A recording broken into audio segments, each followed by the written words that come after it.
Little furry monster. You did not break me. I'm still fighting for peace. Well, I've got thick skin and an elastic heart, but your brain might be too sharp. I'm like a rubber band until you pull too hard. Yeah, I messed up and I move fast, but you won't see me fall apart. 'Cause I've got an elastic heart. Oh. Excellent. Oh, great. How beautiful is that, VOD? Yeah, wonderful. Oh. In studio with us today, Yes. you guys are listening to the Pool List, episode 78. In studio with us today is Vito D and myself. Yes. I am Los. I wrote that song. I'm Vito Dia. Yeah. Probably not a smart idea to open a show up with something as slow and beautiful as that, especially on another 2-week absence that we've been on. Yeah. But Welcome to February, by the way. But guess what? I don't really give a shit. But you don't give a fuck. That song right there was a cover of Sia's Elastic Heart. And the only reason I played it for you was to introduce you folks to a little band out of Canada that reached out to us on Twitter. And I fell in love with their music so much that I figured, why not share it with the world like I like to do. And they are called Jake and Hannah. Nice little duo out of Canada. Nice. And if anybody's interested in learning more about them, you can find them on Twitter at Jake Hannah Music. Oh, Canada. And they actually have a debut EP out right now. It's called Sing For Me. I believe you could even get it on Spotify. I think they're on there, if I remember correctly. But anyways, that's why I wanted to play that song. And I figured go with the cover of a song people are familiar with. Yes, of course. Because that's the only way you get people to listen to anything. Nobody likes original stuff. No one gives. Nobody Everyone cares. gives. You know how many fucks? 0.0 fucks. And we're familiar with those. Yes. We're presidents of that club, so you're in good company, guys. We are quite familiar with the 0.0 fucks given. You know how Kevin Smith wears jerseys all the time for everything? Yeah. I'm getting one, and on the back is going to have 0.0. You want to know? I'll get you an LFM jersey. Very good. I'll wear one. You have to go to like appearances, though. You have to actually show up and wear it. Well, now that I have apparel, yes, of course I will. That was the only thing. If I knew that was the only thing holding you back, I would have went to the Yeah. store a long time ago. Yeah. But don't worry, Silverback is not here to break your balls I like know. last time. He was here with a vengeance. He was breaking my balls after the show ended. I'm like, what the fuck is going on? Tell you what, it was a big hit. A lot of people liked it. I'm like, all right, the show's over. We can stop. No, still. And then his wife came to pick me up. She broke my... everyone made fun of me. I mean... A lot of people liked Vito D getting the business. Well, you haven't lived until a child comes up to you and asks you if you're pregnant. I don't know if that's ever happened to you. It's not. That happened to me today. So you may not hear from me anymore because I might throw myself off a bridge. But you haven't died. You haven't lived until that happened. So, Well, as interesting as that sounds, that's my life. That's just a little pinprick into my life. Okay. I feel bad if we lingered on that. So let's just kick the show off the normal way. Again, listen, Jake and Hannah, really good little duo. And if you're into that type of music, there's other songs are in similar style of that. So very singer-songwriter, folksy kind of thing. So anyways, but bringing up the music, you guys know that I do this a lot. Yes. Some of you hate it. Some of you love it. Some absolutely say, stop doing it. Honest to God, it's a 50-50. There's no... It's right down the middle, man. People either can't stand that I do it, or people love that I do it. And listen, you can't please everybody. No. So it doesn't matter. Please My yourself. whole purpose is Right. to expose people to things Exactly that I right. enjoy. And, I don't try to beat anybody over the head with it or anything. No. But I like to do it. So I've come up with another idea that I want to put out there before we do get into the show. Okay. As far as the music is concerned. Yes. And it'll allow me to reach more and expose more music to people if they're interested in it. And I won't have to clog up the show with it as much. So a lot of people complain to me when we open up with songs, and they're like, if they're not into the song, it tunes them off to the show for some reason. Apparently, 30 seconds of your time is that precious. Listen. Meanwhile, you normally sit through 2 hours of us. And nothing compares to what I have to say. So, I mean, if you can, 30 seconds is worth listening to the shit I got to say. Exactly. If you can make it through 2 hours of Vito's bullshit. bullshit. Oh yeah. All right. An hour and 45 minutes of Vito's bullshit. I do plug other things, so that's actually good stuff. Well, I was more referring to the fact that I'd maybe speak for 15 minutes. But if you can make it through that, you should be able to make it through 30 seconds. But listen, I get it. Not everybody likes everything. So here's my idea with the music. Right. And I want you guys out there to let me know if you think it's a good idea and if I should even put the time into this or not. Spotify. I'm a huge Spotify user. Me too. I love it. And Spotify has a great thing of creating playlists. Yes. And a lot of people create their playlists and share their playlists and have followers follow their playlists where they can constantly add new music to. So I came up with an idea that I will personally create some LFM playlists to go along with some of the music that we talk about a lot regularly on the show, a lot of the music that we follow in our personal lives, and that will give you a little bit more of a taste of what we're into musically, since we don't have enough time normally on the shows to really get do a whole show deeper into it. We could, and I'd really enjoy doing an actual music episode. But so, anyways, that's my idea. Start some Spotify playlists, see if you guys dig it, and all kinds of things, man. Like, we had that show a couple months ago, or last year, or early last year. I don't even remember. Whatever the fuck. It was somewhere between 1 and 77. But the thing is, it's like we have these conversations sometimes, and a lot of people get into it. So what I'm saying, my example was when we talked about movie soundtracks. Oh yeah. And we had a debate on what were some of the best movie soundtracks out there. We could have an LFM playlist for that. LFM goes to the movies. You know, have a little quirky, stupid little title that everybody thinks is cutie pie. Hit the follow button. Right, that's right. You can hear my what I like to call lesbian chick music, which is probably completely offensive to a lot of people, but it's the best way that I can describe it. You found a niche group and you've just insulted all of them. Very Lilith Fair-esque era. Yes. A lot of my big music comes from that. Yeah. Can I just say real quick? The other day, you're like, we're eating dinner. Comic Book and I were eating dinner, and you say to me, "Dude," like you stop me. You're like, "Dude." What's her name? What's the chick's name? Yeah, Tori Amos. Tori Amos is reissuing this album, whatever it's called, double vinyl. Oh my god! Like you're Well, first of all, that's incorrect. Oh, okay. It's a double CD. But now that you brought it up, I can mention it. Okay. Tori Amos is reissuing Little Earthquakes and Under the Pink, both as double CDs with previously unreleased hidden tracks, live tracks. Rarities, all that stuff but for the first time in America, she is issuing Under the Pink and Little Earthquakes on vinyl, the original albums. So, big day for Tori Amos fans. How long do I have to wait until this? April. Holy shit! I don't think I can make it till then. Yeah, it's like April 16th, something around that. Oh boy! Don't worry, I've already pre-ordered all of them, and I will let you know when they show up. Because let me tell you, your record player is aching to play them. When I walked in, your record player said, "Hey Vito, you heard what he's ordered?" I go, "Oh, the new Metallica." No. Tori Amos. Were you going to say the new Metallica? Yeah, they don't even have new stuff. I'm just saying. I'd rather jam to I had to drag you to go to Metallica with me. Drag you. Yeah. To go there. It's true. And you weren't even like, you're like, "Oh, they were pretty good." I'm like, the fuck is wrong with you? Anyway. I'd rather be at Night Terrors of 1927, which is coming up at the end of March. Little Revolution Culture Room end over of here. March. I think it's Culture Room. Actually. So between the end of March and like the end of April, you're going to be in Nirvana. Oh, between Tori Amos and lesbians and. But I'll tell you what, just I swear to God, people, we did not intend this to be the music episode, and we will get to the regular show. So bear with us. We'll be talking about Powerwolf too. But now that this came up again, I was at Barnes & Noble the other day. I'm walking around Barnes & Noble. You only get in trouble there. I hear Night Terrors of 1927 over the they were playing over the radio. Yeah. I'm like, oh, okay. I'm like, all right, well, they do have a song that's in a commercial now. So so you're going to start hating them? Well, here's the... What was the commercial for? I forget. Was like it for Visa Viagra? Or some bullshit. Oh, okay. No. Viagra, how dare you? You don't even know who I'm referring to, and you're making fun of them.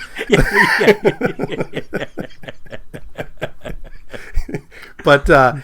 no, but they were playing it, and I was like, okay, it was the song that's in the commercial, so whatever. I'm sure everybody's playing that song, because that's what happens. You hear it in a commercial, everybody loves it. But they started to play the whole album. Oh, cool. It's like, oh, shit, which just came out a couple weeks ago, for those of you that care. right after that album finishes, because I was in Barnes & Noble quite a while, as I usually am. Guess who starts playing next? Whoa. Banks. Oh, okay. Good shit. Entire album again. Really? How long were you there for? I was there a long fucking time. Then the Eagles Double Live came on. I did too. I was there a very long time. The Wall came on next. You know the whole thing. But listen, part of me was excited. Sure. And then the other part of me... You're like, I know who these are. I know these fuckers who they are. Oh, I was whistling to Banks through the whole thing. I'm like, oh, this is great. I even tried to ask somebody. I was like, dude, who's responsible for playing the music? Because I want to hang out with this dude. Yeah. The guy... He came in, hello!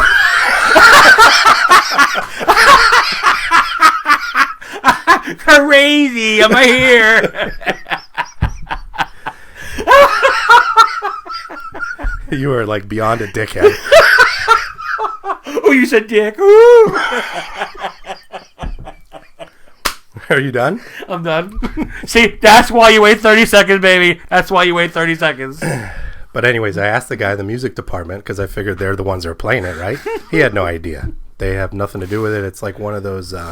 remember how we used to work in Champ Sports and they just had that Yeah, oh yeah, the video that went around that you had to sit You went to there? the CD guy. Goes, I haven't sold a CD since 2007. The fuck are you asking me for? They still have a tape section. Yeah. Their CDs are still in the boxes. Yeah, exactly. And they're still $45. Yeah, I know. Shit, dude. Why anybody would buy music or movies? If you had to be from like Lithuania on vacation here, you've never seen CDs before. You're like, oh, what is this? Yeah. And you pay that because and movies too, because movies are expensive as fuck there. Yeah. John Wick was like almost $29 there. You go to Target and get it for $14.99. Yeah, it's crazy. But anyways, I left Barnes & Noble not sure how to feel about that. Should I be excited that they were being played? Or now I'm like, oh, crap, here we go. I don't know. I think it was sort of like when we were younger. And Korn, because we listened to Korn when they were just like doing demo shit. And then all of a sudden you start hearing people like, oh, that's Korn, it's awesome. And you're like, Party's like, yeah, I listened to them first. And then Party gets pissed off. You're like, where were a year ago you told me I was an asshole for listening to them. Yeah. You know, so it's... Yeah. So, well, see, that's the part that annoys me. I'm not like an audiophile by any means. I don't think I am. I don't know everything about what the difference between 180 gram fucking vinyl is compared to this, and what kind of diamond stylus I don't know any of that shit. Holy shit, you just said 5 words I had no idea what the hell you're talking But I about. don't know about any of it. I don't really give a shit. Right. All I know about music is what I like and what I don't like. And it shouldn't matter, right? I take a little bit more risk than maybe a normal person does. But I don't, whatever. I'm bored. You don't look at it as a risk. You look at it as an experience. As an exploration. Right. You know? Yeah. Same way somebody wants to explore the stars, I want to explore the bars. Oh! Boom! Put that on a shirt, baby. Let's just end this fucking episode. That's just right now. That was the most brilliant thing ever. Done. But I got accused last weekend. I was in Tampa, and I got accused of being a music snob. Because if it was on the radio, that means I don't like it anymore. And that's not necessarily true, because to be honest with you, I have no idea what's on the radio. Yeah, right you now. don't listen to the radio at all. We had to listen to the radio because we were driving in a car that had no millennia like function to it. It's a fairly recent shock too. It's not like but man, it's there's a break somewhere. There's no auxiliary cable. There's no Bluetooth. No nothing. So it's like, unless you had your headphones, you're just stuck listening to whatever's on FM. And that's how the conversation, because you're like, dude, where's the auxiliary for my phone? Well, the rest of the car are like they're singing along with these songs, and I used to think I was, hip.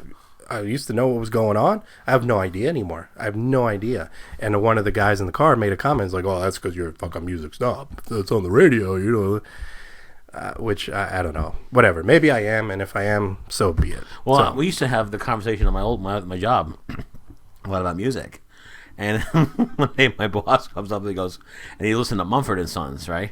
Yeah. And he goes, "Oh, dude, you hear this song? It's fucking awesome." He goes, "You know who Mumford and Sons is?" And my next comment is why we don't talk about music anymore. And I go, "No, I don't listen to pussy music like that." He's like, "No." Now every time I see him, he's like, "I'm playing Mumford and Sons." I'm like, dude, I'm not listening to that shit anymore. Well, my whole point of bringing it up was that's the part of it that I don't like. I don't consider myself a snob or anything like this. Or if it's on the radio, you're an enthusiast. Now I don't like it. If they become popular, I get pissed.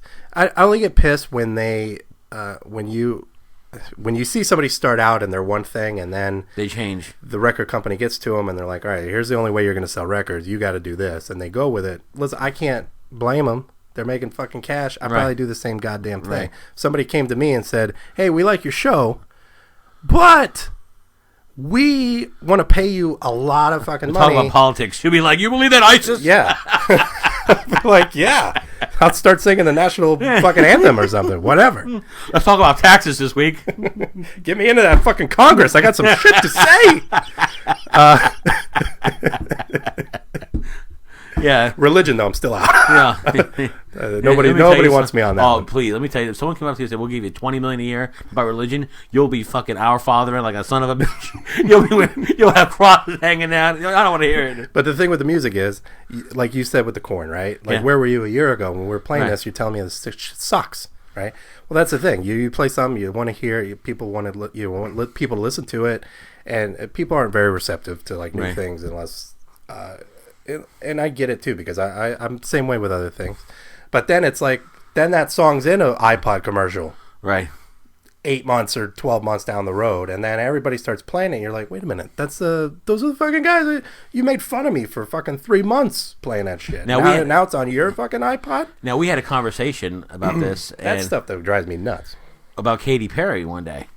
And you're like, dude, when she first came out, she was awesome. Yeah. And you played me some of her earlier shit, which is by and far better than the shit she's done now. Yeah. But like, you're like, dude, I loved her, and then she fucking became Katy Perry. And let me tell you something, she has some catchy tunes. Sure. Yeah. Sure. But I'm like, you know how she changed? She changed from like a party mix girl, you know, like to make dance music and stuff like that. No. Well, I mean that. No. When I saw her, she was at South by Southwest. Right. She was doing like singer-songwriter shit. Right. She did do I Kissed a Girl, and then that blew up. And then after that, then it started turning into like cookie cutter pop kind of stuff. And I don't take that away from her. They got a hold of her. They turned her into a product, you know? Yeah, maybe. Or maybe she intended to be that way. Listen. I don't know. I'm roar. not judging any of that shit. I'm just saying it's not up my alley, and Right. I'm not into that type of stuff. Right. Well, That's listen, all. music is wonderful, regardless of what it is. Like we've been gone since the Super Bowl, right? Since you've been gone, yeah. Big halftime show. I enjoyed it. I thought she did a good job. I thought it was a lot better than I anticipated it being. Right. Now, I still wasn't into it, Right. but definitely went off a lot better than I thought it was. Yeah, gonna I didn't be. turn it on. I watched it, you know. And then I was surprised to see the amount of hate the next day. Oh, I know. What's the deal with the left shark? People ripping the left shark? I don't even know what the fuck that is. Because they didn't know the dance moves. Oh, or well, he something. just... That's me. He would say, hey, Vito, which one is you? I'd be the left shark. I'd be like... I'd be turning it out. Then they released a picture of like the guy that was underneath it, and turns out that he's like this fucking ripped jack, fucking Yeah. Oh, left shark and that. Oh, wait a second. 6 foot something, blonde, Yeah. I was just surprised that she was very conservative in her clothing. I thought she'd wear more. Oh, I was not surprised by that. That was the one thing I could have bet money on that was going to happen. I mean, not a cleavage signal anywhere. No. Not a... You didn't even see side boob. They had no boob. She looked like she was a boy. They even busted out Missy Elliott from the 90s. The fuck was she been doing? I'll tell you, the only thing I complain about is the misuse of Lenny Kravitz. Oh, yeah. Yeah, he was like... He could have been playing air guitar for all we know. Came out for, 3 seconds? Yeah. Sing I Kissed a Girl and then just went away? Yeah. What was the point? Yeah, listen. It was just going to be the Missy Elliott show. Just get to the Missy Elliott show. Yeah, well, I know Missy Elliott. She was probably selling sodas at the place, and she didn't mean to be there. She was like, "Hey, Missy Elliott's here. Let's do this." Maybe song." that's what happened. Lenny was like, "No, I changed my mind. I'll give you 3 minutes." Right? Yeah. You're like, "Oh fuck!" Yeah. Yeah. And then you just hear, Also, you're popcorn, cracker, Jack here. Oh, hey, it's Missy Elliott. Get your snack on. Get your snack on. Get your drink on. Get your drink on. Hey, that's Missy Elliott. Get on this stage here. Sell some shit. "Get your concessions did." Yeah, because everyone's the same thing. Like, where the fuck did she come from? I mean, crazy. But of course, it was all an advertisement, Right, because sure. now you see Missy Elliott and Timbaland are going to start making music again, Right. which is good. They Missy made some Elliott good was like the music. #1 downloaded song on Spotify. Like all her music Was it? she was the #1 searched. Well, listen, I'm sure all of them. They all sold millions of albums after that. Oh, I'm sure, yeah. That's how it works. Good Lenny for them. Kravitz. I mean, what the fuck time he made on a song recently? But He does put on a great show, though. I've really live does. by himself. I heard he's very good. So He's amazing. I went to see. He opened for Aerosmith, oh, he did. That's a And- big gig if you open for Aerosmith. and he actually put on a better show than Aerosmith did. Oh, really? And that's to say something because Aerosmith does a great live show as well. So, Very nice. anyways, Did he have the chick drummer like in the video? no, Oh, in the show. yeah. Oh, you know God, the video. Maybe. You gonna go my way? He had a chick drummer with a big Yeah, I afro. think, yeah. She was still in the band. That's awesome. This Chick was like drummers, probably I dig like 'em. 10 years ago now, but Yeah. still. But anyways, talking about get your freak on. Let's get the show on. Get your drink on. We just went 20 minutes of fucking music, and 20 minutes of gold. actually, we could probably talk about anything we want to right now. I don't Right. think- Everyone's turned it off. there's so, nobody left. Yeah. So what do you think about ISIS? What's going on there? Again, is it the band or the terrorist group? yeah. Okay, like, wait till we start talking about Powerwolf. That's another 30-minute conversation. What about the shit that's happening in Jordan, huh? Jordan, what happened? Michael Jordan's in trouble? Well, You mean Jordan from NKOTB's in trouble?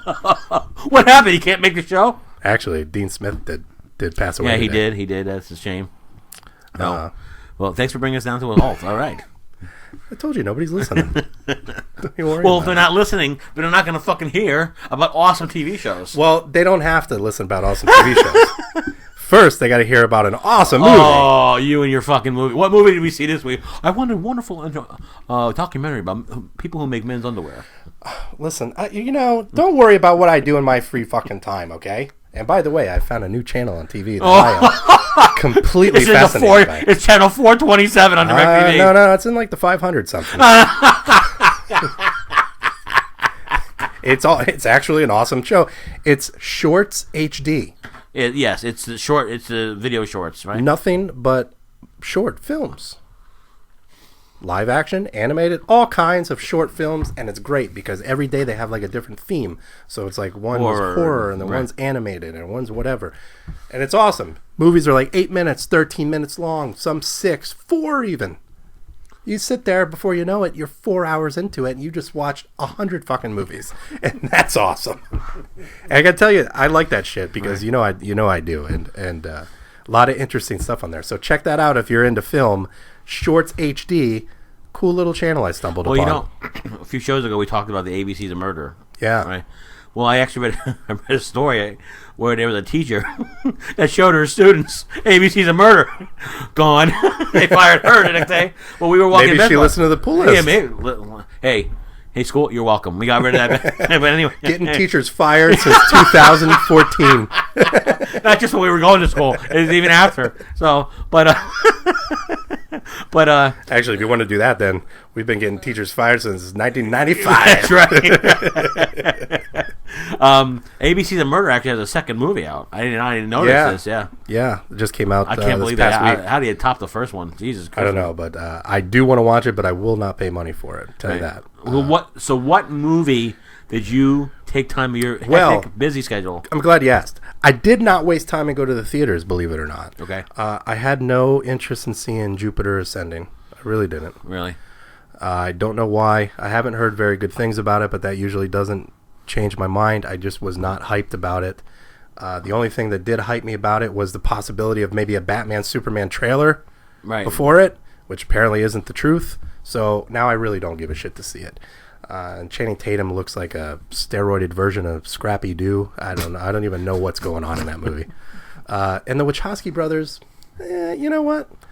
Not really that big of a fan, to be honest. They really with you. haven't done anything great since Matrix. So And that's the first Matrix. right, not the two fucking abominations that came after But it. see, I've been confused now because everybody brings up the Wachowskis, which they're not the brothers anymore. I understand I fucked that up earlier, but they bring up the Wachowskis. It's like, oh, the new film from the Wachowskis. The Wachowskis. I don't know, what does that mean? Right. Because everybody, okay, I give you the Matrix, all right? Even though I might not have understood half of the fucking movie, but I get what it did for the Right. future of film. Right. It was very, what do you call that? It was very ahead of its time. Yes, but there's a big. There is a much bigger English word for that. We'll figure it out in a minute. Groundbreaking, maybe. Oh, that's That a wasn't- big word. That was a big word, but it wasn't as English as I thought it was Avant-garde? going to be. Maybe, yeah, it's a little fancier. We'll go with that one. Okay. But anyways, people rip the second and third Matrixes. yeah. they still bitch about it today until all of a sudden now it's like trilogy. Oh, the trilogy, the Matrix trilogy. They're like, you're so full of shit. Yeah. You guys are full of shit. You know, that is the first movie they had $75 to make the movie, and the second two they had $200 million to make with it. And guess what happens? Yeah, that's what happens. I just haven't been a huge fan, so I'm just not going to go out of my way to see it. I'm just not interested, so I did not go to see that. The other big release this week was the SpongeBob movie. I'll be seeing that next weekend. So well, good for you, because the studio couldn't pay me enough money to go see that. Sponge movie. out of water.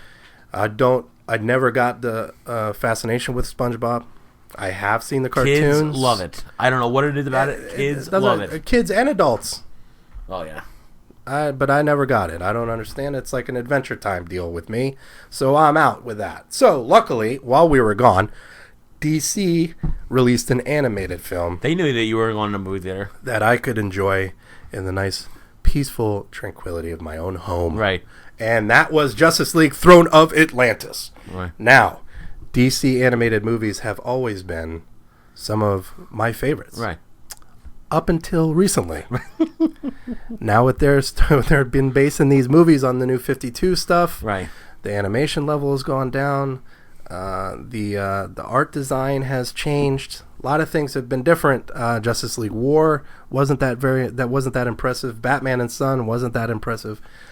So a lot of these recent movies have not been very impressive to me. So where does Justice League Throne of Atlantis fall into that? Yes. Right about the same. Oh, okay. Right about the same. Place. Even keel, sort of disappointed, but entertained enough to stick through it. It was worth a watch. However, again, I went back on my word and I said I will no longer buy these movies when they're released. We ran right to Target to get it. I will wait till they are cheap and buy them then. I still can't do it because I am a crackhead and I bought it right away. So I'm kind of, reluctant that I did that for $20. But was it 20 or was it $14.99? John Wick was $14.99. You're like, I'm not buying that. No, it wasn't. John Wick was $20. Oh, was it? Okay, I'm sorry. Yeah. No, I think this was $20. No, I think I got it for $17 at Target. Right, exactly. You're right. Whatever, right. right? Sticks and bones, apples and oranges. Whatever. Okay. All I know is that we went up there and we saw the case was damaged as we're walking into the fucking register. Yeah. And I'm like, dude, what's this? You're like, oh, what the fuck? Like, well over what should have been said. I'm like, all right, I'll be right back. And Oh, bullshit. Like, you would have bought a DVD with a fucking crumbled case. Fuck that. I would never have gotten it. Yeah, You're 100% right. Exactly. It's so funny because you're usually just like, oh, dude, go get another one. But I think it was because this Target is so big, so far away. Like, we had already walked. Fuck, dude. We had already walked. But I had it in my hand for at least 40 minutes. Yeah, because that was the first thing we got, and then we looked at like 5 other things, and then we're back there. Yeah. But anyways, Throne of Atlantis. Yes. It is based off of, and very loosely, the Justice League Trinity War. Okay. If you're familiar with that story arc from the New 52 Justice League book. It is also very loosely based on Aquaman's reboot in the New 52 with the trench and all that, the Jeff Johns. Both stories, Jeff Johns, but they took bits and pieces from both of them, which I notice now is a new trend with them, which is very, very disheartening when I talk about what's coming up next. Right. But overall, this movie was basically an Aquaman origin movie. Okay? And if it would have just remained that, it would have been cool. It would have been awesome. If DC had the balls to just do an Aquaman movie, which is what it should have been, right, it would have been great. But instead, they don't have balls, so they had to throw Justice League on top of it, throw all the other Justice League members in it, make it very cyborg heavy. Jesus. Because they're really just jamming that fucking spoon. Cyborg. They're jamming that spoon of pudding in your mouth. It's like here's the airplane. Yeah, you think they were fucking Bill Cosby running that fucking that company, but that's the problem I had with the movie. There was the story was weak overall because, like I said, it took bits and pieces from everything and melded it together, so it really just became a very cluttered mess that you only have an hour and 40 minutes or an hour and 30 minutes to get through, so it's very fast paced. It should have just dealt with Aquaman's origin and the trench people attacking the planet. That would have been fine. Right. That was a cool I don't arc, know too. why they're afraid to do something like that. People would have bought it just the same, whether it said Justice League or not, in my opinion, because they really did a good job with the reboot of Aquaman in the comics. Yeah. And they did a good job with it him was in the one movies. of the better reboots, to tell you the truth. They did a good job in the movies with him as well. You like the character. He's not the joke that everybody's used to, even though they did away with more of the humor than the comic did, and made it really more serious. But I think we're used to that from DC with everything that they do theatrically or even home video, if you will. They're the exact opposite of Marvel. Like, they try to take as much fun out of it. I don't mean that way, but the much funny or comedy out of it as possible. They want to be as serious as can be. Yeah. But Marvel is exactly the opposite. Yeah, and their only comic relief was like Green Lantern and Shazam, because they keep throwing Shazam in there too. Oh God, it's completely useless. I mean, utterly useless. Shazam. But overall, listen, like I said, it was enjoyable to watch. I wouldn't run out and buy it for anything less than $10 if you're interested in adding it to your collection. Just very disappointed that they didn't just go with a full-blown Aquaman movie instead of the Justice League thing. And also disappointed that they mixed two arcs that could be their own separate movies. Right. They put them all both together. They could have had a nice little run of Aquaman movies coming out. Yeah. And then especially, why not build up the character with him going, making his first theatrical appearance coming up next summer or whenever it is. Why not? But who are we, Vito? What the fuck obviously. Do we know? Well, that's like we walked into the comic book store the other day, and they had this free DC book, right, with Shaq on it. And what superhero do they have with him dancing in the sky with Superman? And you're like, hey, don't you want a copy of this? It's got Superman. And I'm like, put it back, you that piece of shit. I mean, it's like, what are they doing? Why does Shaq have to be in a comic book with Superman? It was promoting the NBA All-Star weekend. So it was TNT and DC together. Great. And TNT. Superman was carrying Shaq, by the way. Like Lois Lane, like flying him down. Yeah, I know. It was really cute. Understand. It was cute, I know. Keep fucking with Superman. That's all I got to say, DC. You're destroying him. You're destroying him. But listen, the main thing that disappointed me out of this whole Throne of Atlantis experience. Right. But I will say, the art direction and the designs, the art designs and stuff for this one, much better. Way better. You said that the last couple were like more anime. Yeah, the last two were just way too anime. Much better, much more normal to what prior DC animated universe has been. So for that, I was very happy. But when I said that they're mix matching different story arcs, they had a preview of their next upcoming animated film, which is going to come out in a couple of months, I think, if not maybe March even. Right. Batman versus Robin. Okay. And it's going to be a follow-up to Batman and Son. So it's a lot of Damian, a lot of Bruce, and their relationship. They're taking the story of Batman and Damian. They're basically skipping over everything with Dick Grayson and Damian from the comics. That apparently never happened in their world that they're creating animated world. They're taking that story of Bruce and Damian, which is sort of like the New 52 Batman and Robin stuff, and they're mixing in Batman's Court of Owls, Scott Snyder's and Greg Capullo's arc, and they're mixing the two together. Now, I think that is a terrible, terrible fucking mistake. Right. You have something that is as strong as the Court of Owls. Right. That should be a standalone. That could be movies. That could be more than one. Right. If you are so hell-bent on producing Batman movies, that could be your prized movie. Right, sure. For a while. Because what else do we have? Like The Mask of the Phantasm, everybody loves. Yeah. Return of the Joker. All those old animated films that they made from the animated series. If you did a Court of Owls standalone. Oh, yeah. Even if you want to change some things up from the book, sure, go ahead. All right. If you really have a fucking hard on to be like, oh, I got to make this my own, fine. Right. Do it. I don't know why you got to fuck with something that's already good. Right. But whatever. Everybody has an ego. Do that. But now they're just taking parts of that story, throwing it into this story, introducing Talon, who is going to be someone that's going to try to recruit Damian to the Court of Owls, which isn't even anything like the book. That's where it falls off the cliff right there. So they have like 3 different things that they're mixing together for this one movie, and I think it's going to be a fucking utter disaster. And I love Damian. I love the fucking character of Damian. I do.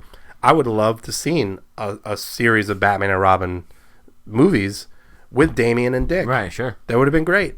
I don't know why you don't do that. You have the source material. Right. And if you don't want to do it in your cinematic universe, fine.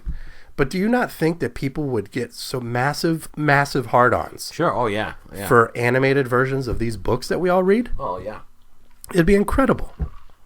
And you just constant information. Yeah, because Snyder's arcs are long. Yeah. They're like year-long arcs. So you could do 2 or 3 movies if you wanted to. And don't you think that would sell more books? Oh, fuck yeah, it would. Because, like, yeah, all they'd have to do is put taken from Court of the Owls, Volume 1. It'd be like, people would go out like, I need to read this fucking story. Right. Like Guardians of the Galaxy. People wanted to read that as soon as it was done. Yeah. People who never even knew about comics. I think that gets you to go buy books. Yeah. Yeah, I don't know. So I know, overall, Justice League Atlantis, a bit disappointed, but Okay. check it out for yourself if you want. Hopefully, if you get it for free, try to save you some cash. Right. Will you be getting Batman versus Robin? Oh, Of course. Yeah, of course you will. Running the Target. Of course. I'm not going to even pretend to be strong. Well, I'll tell you, Big Hero 6 comes out this week, and I'll be amped for that. That is good news. News. I did watch another movie that I don't want to really get into because it doesn't really fall into anything that we normally talk about on this. But I think I have a social responsibility to bring it up. Okay, that's what I would call it. I watched a movie called Dear White People. Yes. I picked it up when we were in Best Buy the other day. I had heard about the movie from like the Sundance Film Festival and heard about the making of this movie. Or something. Yeah. I wanted to see it when it was in theaters, but it was like a limited release kind of deal. And we live in a shitty town that sucks ass and never really gets any of those type of movies here. Which is why I want out so badly. We don't even get some of the big movies. I mean, yeah, and we're a big city here. I know. We're a small shit town. It makes no sense. We're in a big shit town. Yeah. Gotta live in the shit town. Gotta live in our town. There you go. Weaver, live up the street for me. There you go. Some live. We just went to church. Amen. But anyways, I'd wanted to see this movie, and it came out on Blu-ray and DVD the other day. So I picked it up and said, for what the fuck, I want to watch this. I enjoyed it immensely, and I recommend it. It is a very social awakening type of movie. And it is based on a group of college students. It's from a very black point of view. Okay. Of these college students that are in a predominantly white college, okay. And it's their experiences with that, okay. And how they're viewed by others and how they view themselves. It's a really interesting movie, and it's a great movie. And the only reason I bring it up is because it's not one of those movies like I told you earlier. It reminded me of like watching Higher Learning, right, when we were younger. It's that type of movie with those type of themes, and but it's not as aggressive as that. Yeah, because Higher Learning made you feel uncomfortable sometimes, like almost to the point like if you're afraid, holy shit, it's how people really are, type of thing. Like somebody's gonna beat the shit out of me in this exactly, theater right now. Yeah. Where's the exit? All the way over there. Shit. I'm not fucking Remy. I don't even know who the fuck that is, dude. Yeah. And you're, hey Remy, let's go. Oh shit. No. I don't even drink Remy Martin. Oh. Anyway. But I like Ice Cube. They're in my drink. But anyway, not to make light of the thing, but I like it for that reason. It's not as aggressive, which might make it easier for most people to watch it, because I think a lot of people probably would have a hard time with it. And I got to tell you, I think those are the people that need to see it. Sure, probably. And I like the fact that it deals with all these things, and it kind of puts a mirror up to the audience, and it definitely makes you ask a lot of questions, even though the movie doesn't necessarily give you the answers, and that's what I like about it, because they don't pretend that they have the answers. Right. But the whole point of the movie is to get the discussion going and bring up the questions. Right, exactly. So I know it's a step away from the comic world and the fantasy world that we usually talk about. But it's something you should check out. Yes. So Dear White People, please take it. Give a look. And Simeon, the director, writer, I totally just fucking blanked on his name. Okay. I know his last name is Simeon. All right. But anyways, Simeon. I'll post a link to it so you guys can check it out. But he's definitely going to be somebody that I'm going to keep my eye on and watch. And it was even interesting if you do pick up the DVD or A Blu-ray. lot of good extras. You showed me some of the Watch extras. the extras in the making of the movie, because the story behind how they got the movie made in general is interesting as shit. And is for anybody, and even not necessarily dealing with the theme of the movie or the what do you call it? The goddamn what's going on today? The behind the scenes and all kind of stuff. Right? Not that, but just like the tone of the movie has nothing to do with that. Just from a creative standpoint, like if you're involved in anything creative and you're trying to get something made or get people to notice something, watching the making of this movie and his process and what he went through and all that. So it took him like 2 or 3 years to get this thing made, but it was very interesting. So if anybody's into that kind of stuff, I think you'll find that very interesting as well. Yeah.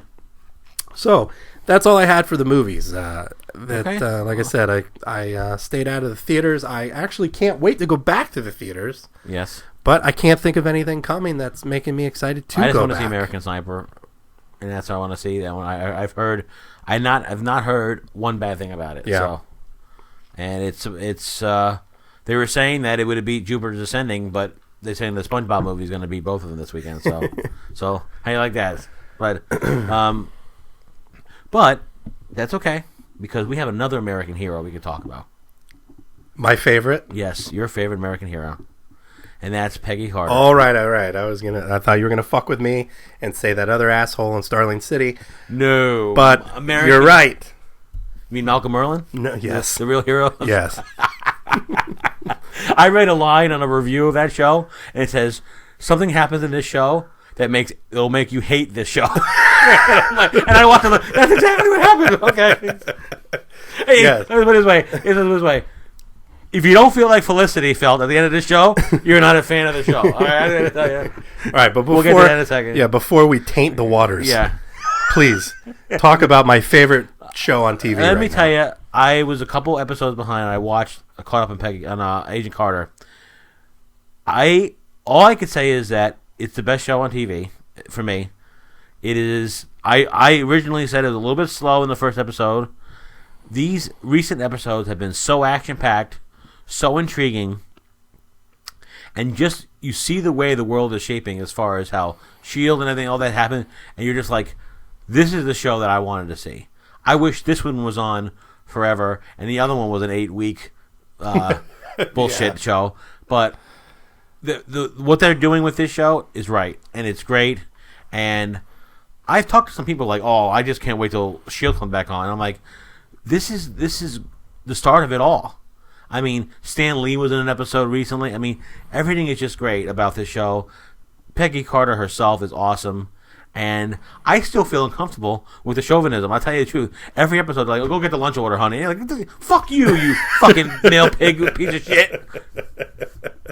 As I asked my son to go get me a drink. Hey, man, can you give me soda? I was just going to say. Oh, great idea. Go take a lunch order. You know, like, these motherfuckers. So you yell at your wife to shut up because you're trying to watch TV. Hey, shut your mouth and watch the show. You want another one? No, kid. She'd kill me if you. Thank God you don't listen to the show. But it's really get to be uncomfortable sometimes. But let me tell you something. She is so badass that I can't say enough good things about the show. Yeah, me neither. It definitely is my favorite show on TV. I love the character of Peggy Carter. Every week I get sadder and sadder that she can't be with Captain America. Yeah, I know. And poor bastard. But I love it. I love what they're doing. But it is sad. It's sad because it's almost over. And, S.H.I.E.L.D.'s coming back. Well, can I ask you a question? And I don't understand. This is me being just stupid. But does she know? She doesn't know that he's cryogenically frozen, though, right? No, she just thinks he's dead, right? Yeah. Okay. All right. That was what I thought.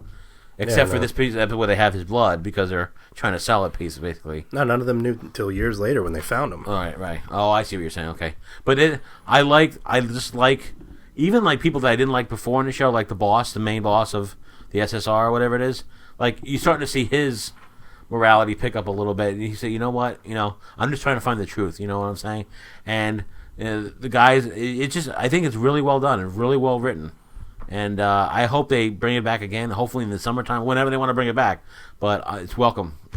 I agree. It's funny because I watch it and I don't, even though there are a few things here and there that, Right. because I usually can't watch things without bitching. I just Right, can't do sure. it. I don't know why. I don't know what happened. Right. I used to be able to just shut my brain off and watch. I can't do it anymore, and it drives me nuts. I hate it. I really do hate it. I wish I could just go numb and fucking watch something. But with Agent Carter, I sort of do go numb. Right. I kind of don't. I ignore some of the dumb things that irritate me, and I just Because you love enjoy it so much. You love it so much. Again, like Exactly. how Arrow, we were with Arrow. Right. So I think this is the experiment that NBC should have done for Constantine, is what my opinion is. A short run, 8 episodes, then let it go. Don't let's leave it out there in the wind. NBC fucked that series. Yeah. They really did. And that was my fear in the beginning. If the NBC doesn't follow through with this and really work with it, they're gonna now people are doing #save Constantine, and I don't know if it's gonna do it. But let me tell you something. ABC did the right thing. They're going for the crowd. They're doing the right thing, and I hope they come back with this show and they can show. I've heard the Inhumans are coming back, are going to make an appearance on Shield, so that'll be wonderful. But I'm really happy about what they're doing with the show, and I hope it stays and for the future. We'll see. I'm going to try to remain positive. Shield did start to get better towards the end of the the mid-season break or whatever. It's never going to get in my top 3 or anything like that. Right. But it could be serviceable for an hour here and there.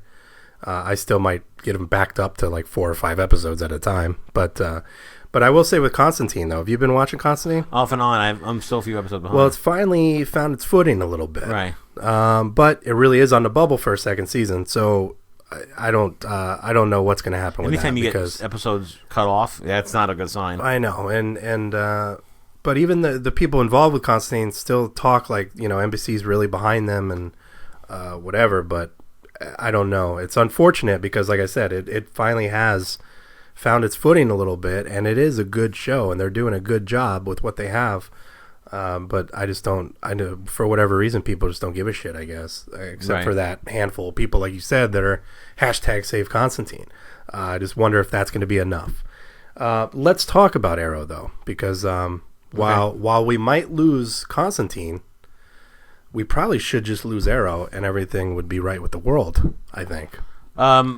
I think it's run its course. You and I disagree. A couple things that I 99% enjoyed the last 2 weeks' episodes. Okay, I told you that when I saw John Diggle in the Green Arrow hood, I'm like, that's ridiculous, right? The last 2 episodes have dealt, with now the Brick and him trying to take over the city, and 2 of the worst superheroes I've ever seen. Red Hood and not Red Hood, Red Arsenal. Arrow and Arsenal. Excuse me, I'm sorry, Arsenal and the stripper that we're gonna call Black Canary.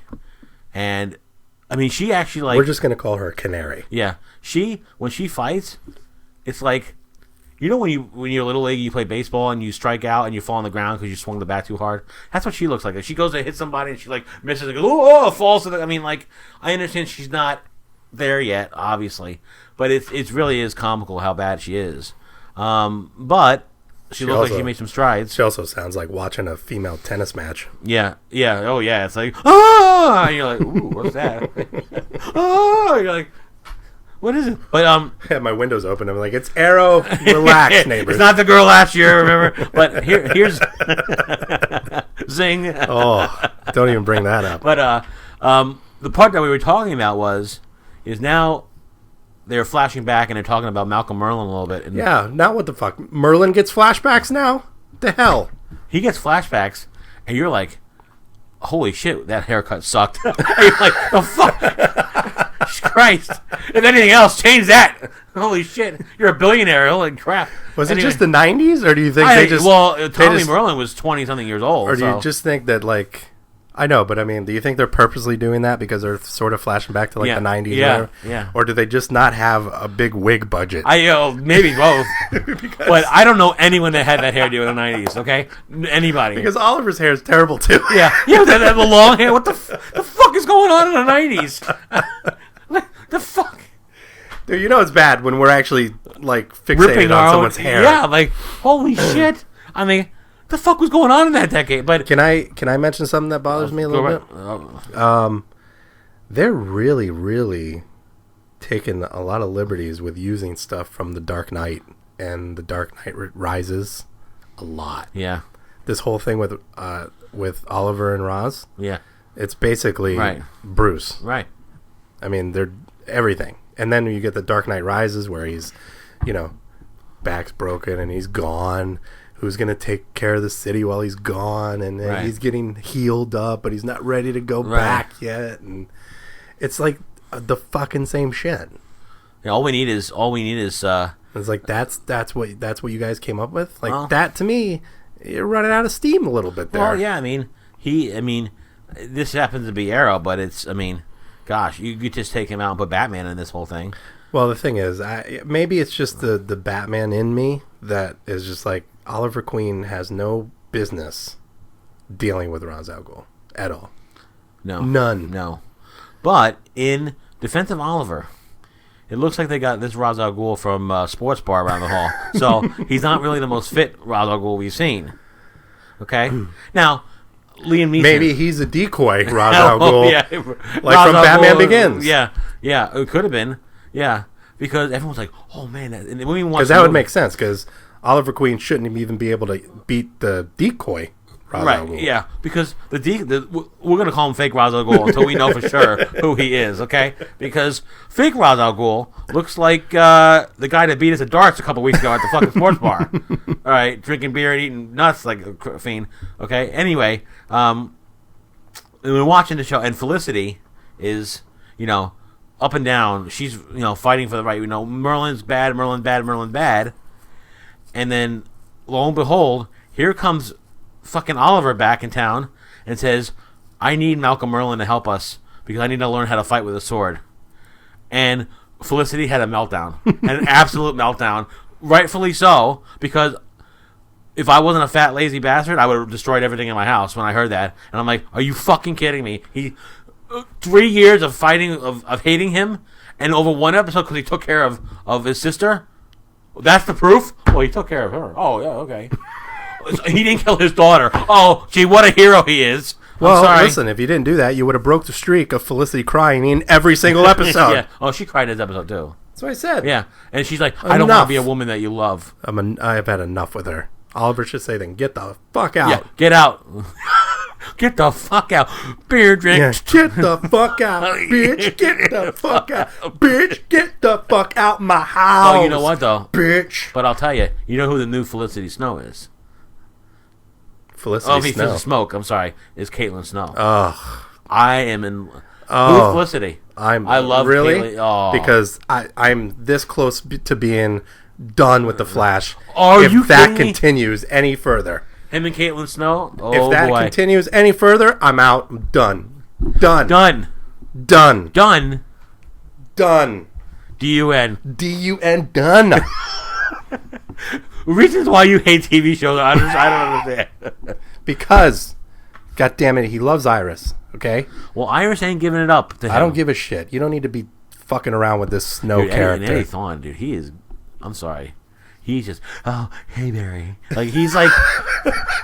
That was pretty good, actually. That's how he is. Hey, Harry. Like, the fuck is your problem, dude? Are you a guy cop or what? The fuck is going on? That was pretty good. He's like, I mean, every time you see him, he's got this bullshit grin. Hey, Barry. Like, he's half retarded. I'm like, what the fuck is going on? Iris likes him. Meanwhile, Barry's here, just, I'm glad he's back with living with Joe. That's cool. Like, they're a team again or something like that. And the last two episodes, again, have been great. I hope he smooches Caitlin Snow. Oh God, it would be smooches. Terrible. Such a terrible idea. Oh yeah, but how dumb is Cisco? Really? Oh, how dumb is he? Pure idiot. He's dumb. You have a degree in engineering. You have a degree in dumb fuck because let me out. I won't do it. He tried to beat him up once, and he's like, all right, I won't do nothing now. Wink. Yeah. No, what's going on here? They should have one guy in every show. What the fuck is going on here? I mean, really. But now you can't hurt me because I built this little fucking remote plastic control. Yeah. That looks like something Tom and Jerry would use. Yeah, if you look underneath, it says Acme fucking electronic company. I think when the the Pied Piper stepped on it, I think you saw like springs and shit boink out. Boing. You're boing. I don't like that character at all either. He is annoying as fuck. The Pied Piper. Oh, the guy with the glass, whatever the fuck is so fucking annoys me. The Pied Piper. I did like when Caitlin goes, "Hey, I get to name one." She's my favorite character. Oh gosh, you're terrible. You just have some silly little boyhood crush on her or something. Her and Felicity. No, I'm done with both of them. Done. You know why? Because I got a real woman in my life. Peggy Carter. Peggy Carter. I don't need those two. Peggy Carter will whip both their asses. I don't need those two young dummies. Two dummies. Give me a real woman. Peggy Carter. Let me tell you something. She is awesome. Hell yeah. She could teach those two girls a little something. I'd like to see that. And Brandon Routh is still the best character in Arrow. He is. And he got to kick some ass, kind of, in this last episode. Basically, Felicity told me he's an idiot. Here's the chip that fix your whole problem. Yeah. You're welcome. You're welcome, millionaire. Yeah, now Felicity's like running the whole show. She runs his company. Give me the keys to your helicopter. Yeah, they don't have keys. It's just bad. Laurel and Roy, all they do is get their ass kicked. I don't even. John Diggle goes, "Watch out for her." Yeah, no problem. Yeah. The fuck are you doing, John? Yeah, wait, he's on the computer with Felicity. What the fuck is that? How does that make sense? She's like, "Go at the next stoplight." Yeah, the next stoplight. he's actually the only one left that has actual legit training. And he's like an assassin or he's like at the CIA. Yeah. And I don't even know why Roy even carries a bow. Just to look good?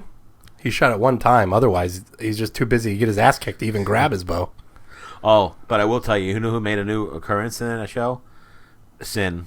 Oh. And that's what I draw the line with her. Yeah, I was... no one's killed her yet? Dude, I can't even repeat the words that came out of my mouth. The Xbox sparked. The Xbox was like, Lois, we warned you about that. And I'm like, fuck you, Xbox. I will have... It's going to email from Microsoft. You've been banned. Yeah. I'll pour a fucking gallon of water into you, you little fucker. There was an article about a guy who almost got killed by his automatic vacuum on the floor. That's what I'm going to read about you. Man killed by Xbox. While cursing at Arrow. Yeah, Sin is the worst character on television. Yeah. If you put Peggy Carter in one spectrum of awesomeness, you get the other spectrum, and that's Sin. Yeah, and then she's got to be a dumb little bitch and go to Detective Lance. Well, I hate to tell you that, but it's not your daughter. That woman's not your daughter. Well, fuck you know. You saw her from across the street? Well, how does she know? Yeah. Well, she doesn't move the same way? Because you guys used to scissor in the fucking watchtower? Those aren't the same fucking thighs that used to be wrapped around my face. Well, I mean, Sarah's outfit was a little bit different. Sarah had, dare I say, bosoms, and she would lower her zipper a little bit, and they would. Laurel has. Well, maybe I didn't pay any attention to either one of them because they're both terrible. Laurel looks like a Halloween party. You go to a Halloween party, you see a chick dressed up as Black Canary. Oh, there she is. She might win the contest today. So is Wildcat dead now? That would help. Talk about a costume. How about that? That was straight up Gimp from Pulp Fiction. Comes out. Who are you supposed to be? Wildcat. All right, get back. Go, wherever you go back. I don't need your help. I mean, honestly, the only thing I was missing was the fucking ball gag. It was the fucking Gimp from Pulp Fiction. What about? Oh, but at the end they had the Gorilla Grodd. Yeah, that was cool. That was cool. But that was Flash. We're jumping around. Oh, I'm sorry. I didn't mean. I made a mistake. I was ripping Arrow. Don't take away my Arrow time. Yeah, if someone comes out that dressed like that and they look at the Gimp from it, you just go turn around.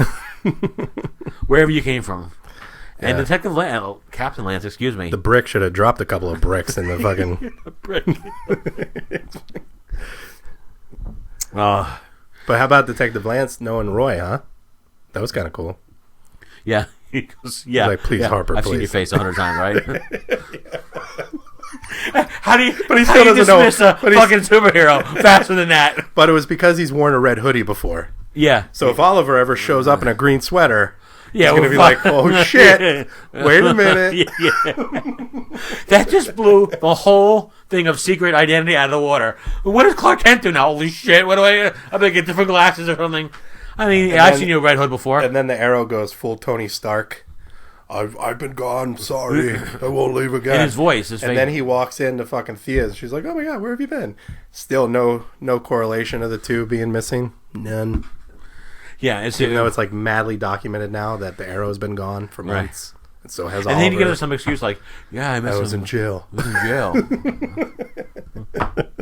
I mean, you had a 17-day trip on the back of that fucking truck. You can't come up with a better lie than that. You know what?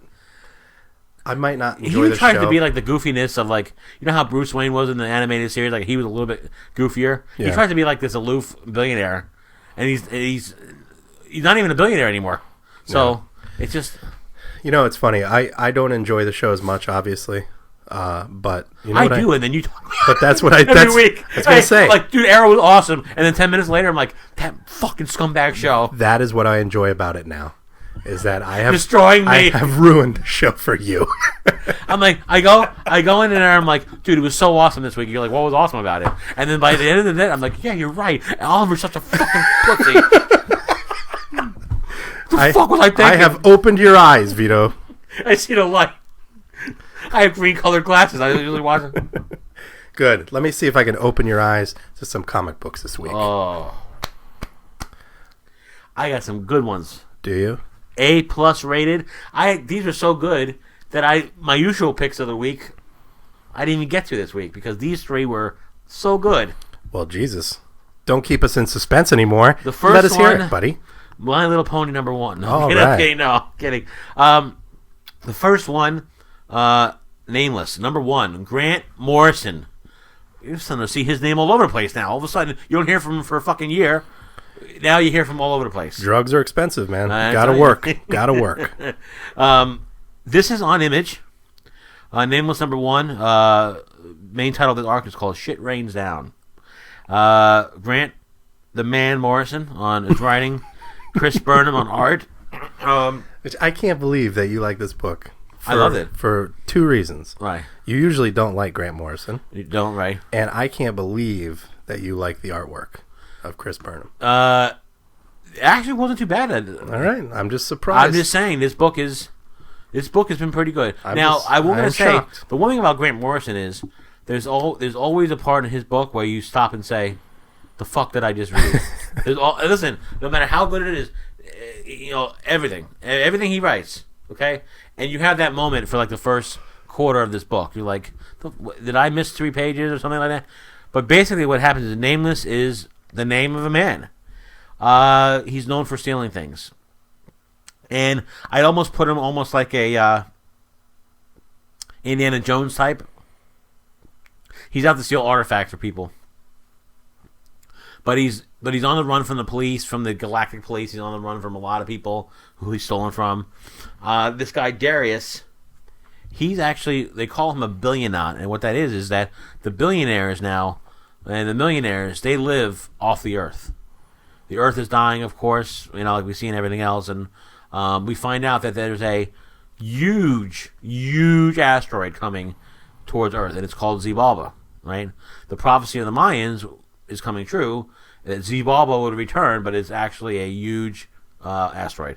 So this Darius, who's a billionaire, he lives on the dark side of the moon, and he wants Nameless to come there to help him save the Earth.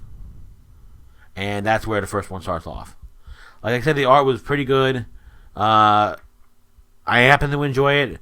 A little bit confusing in the beginning, but the middle part of the book to the end fucking ramps up, man. And I tell you something, it leaves you wish there were a few more pages than I read. A good book. I put this as my pick of the week. I really enjoyed it. And Nameless #1. I don't know if it's a short series or not, but Grant Morrison's starting to make some waves out there. So if you get a chance, pick that up. Are we gonna have to queue up some Aerosmith at the end of this arc? Yes. Yeah. Don't wanna miss a thing.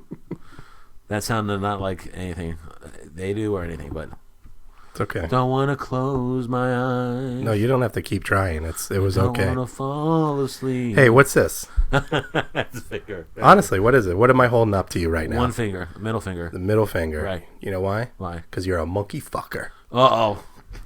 Damn right. You know what my What out fucking came book out is. this week? Listen, you could get 50 books. Each one of them have a $100 bill stapled to it. And this one not have it? This is still your pick of the week? Attention, all you monkey fuckers.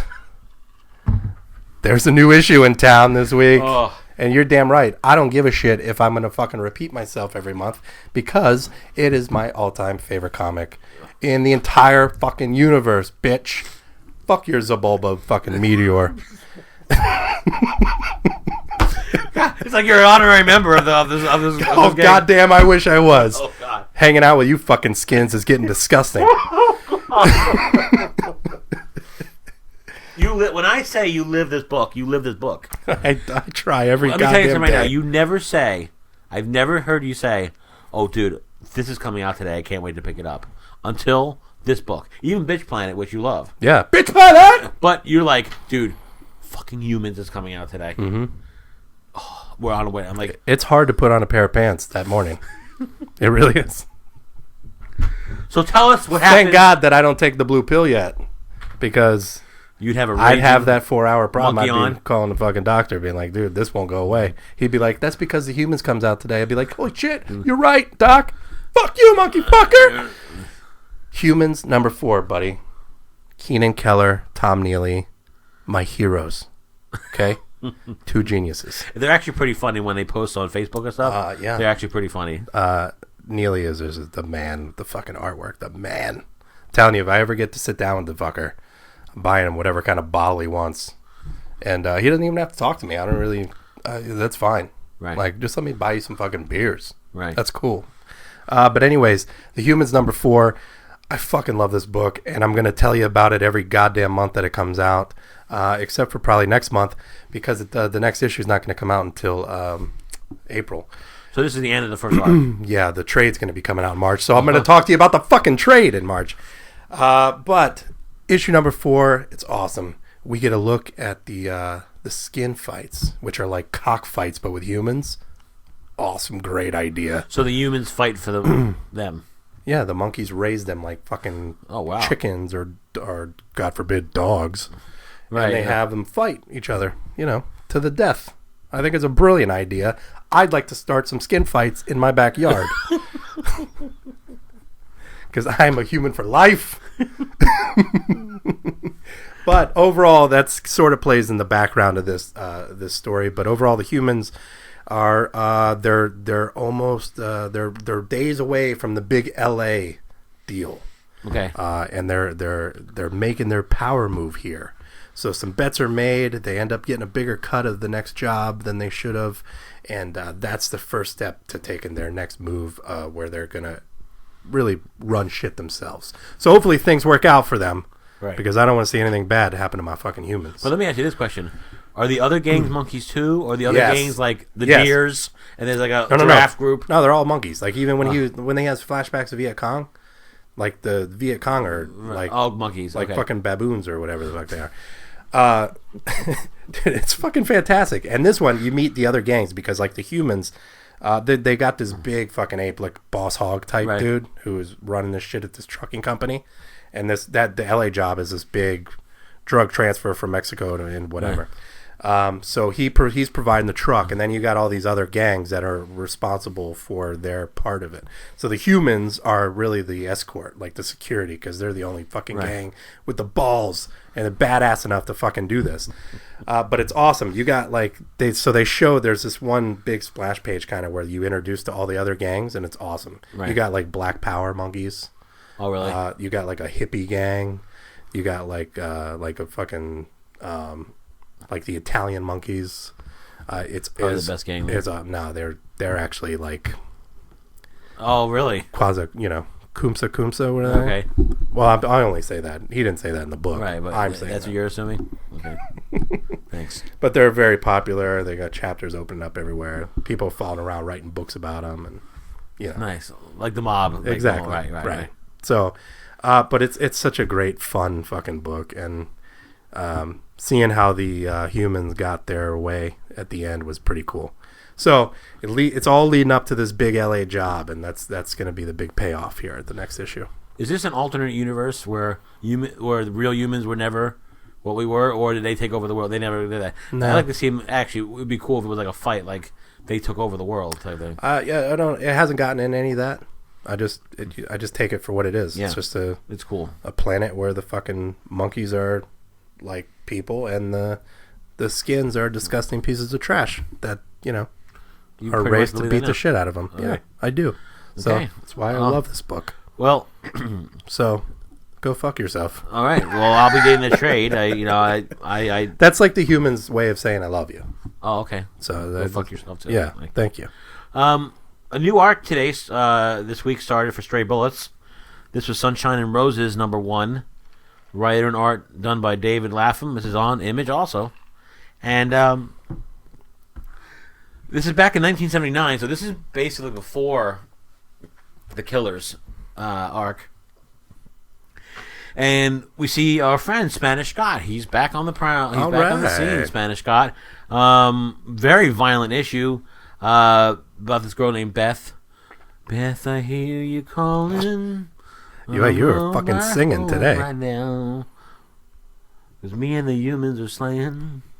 No. Beth meets this guy called Kretschmeyer, and you find out that he is a real piece of shit.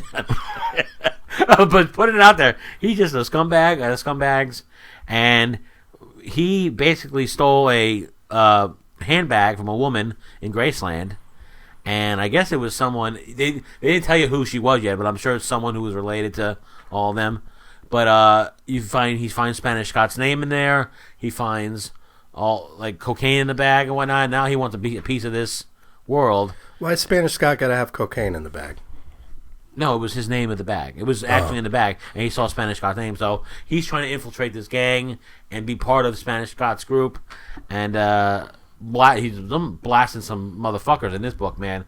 But this book had more violence in it than the whole last arc which was a very weird arc for David Lapham. Usually they're filled with violence, but this one was getting right back in with the violence, and it's probably going to be the same arc size, but I'm very happy with it. It's back in 1979, and Sunshine and Roses #1, Stray Bullets. So I'll pick it up. Sounds like a really racist book to me. No, I think it's pretty good. Dear white people, just because we're Spanish doesn't mean we all carry cocaine, okay? But he actually did carry cocaine. I wasn't making that up. I don't care. It's like the whole Razor Ramon thing. Razor Ramon. Very bitter. Hey, listen. All I wanted to do was have a toothpick after Razor Ramon talked. Yeah, and his little cocaine fucking Yeah. razor blades all over Yes, him. Razor. Why'd you call him Razor Ramon? Ridiculous. Ramon. Ridiculous that was acceptable. It's WWE. I don't know what you're talking about. Like they're perfectly correct. They had a guy named Puke. I mean, I don't understand why you want to call, What the hell? So what? He's named Puke. Who cares? Okay. Who's that offensive to? Me. Everybody pukes. They had a 90-year-old woman. What was it? Show her boobs. I mean, that's disgusting. Why? Okay. Anyway, I'm stopping right there. Time out. Next book. Boobs are boobs, bro. Yeah. Okay. BKB making another appearance. That's funny because BKB, I'm just saying, boobs are boobs. Boobs are boobs. I don't care if they're 90-year-old fucking saggy Sallys or the 20-year-old fucking tight asses. They either fit in your hand or wrap around your shoulders. Who gives a shit? The BKB likes so you know who likes tits? BKB like tits. Good, because he's up next. Saga number 25. You see? I like that segue. Yeah. Woo! BKV loves it. He loves it. He just can't wait to meet us in person one day so he can punch you in the face. When we see him, he's going to be like, we're going to expect he'll be like, hey guys, how you doing? Totally not how. He's not going to be on me. He's not going to get me because I'll be on my fucking motorcycle flipping him off. Monkey fucker, fucker. No, Saga number 25. Saga's back. Still, this is the only reason I bring it up because, of course, I'm not going to get into what the issue's about at all. Might have been a slower issue than normal. But it's a new arc starting, right? No, it's the follow-up from what happened last. Okay. But it's Families are separated. Right. And Marco is now teamed up with Prince Robot IV Ooh. to try to get their children back. So, and you got a lot of stuff happening with the Will's sister and Marco's ex, and it's just such a great story. But this is one of the issues, and this is why I like BKV's stuff a lot, and particularly Why the Last Man. Right. Standalone by itself, great entertaining story and whatever, but once you realize what those layers are underneath and what the book So is much really better. Right. telling you, Right. that's awesome. Right. Okay.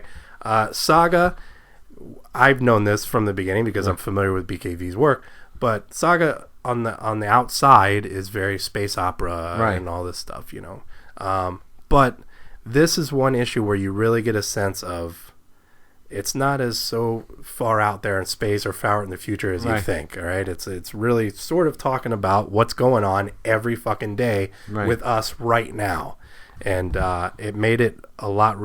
I think it's going to make it a lot more relatable to a lot of people, and it was really interesting that happened with this issue.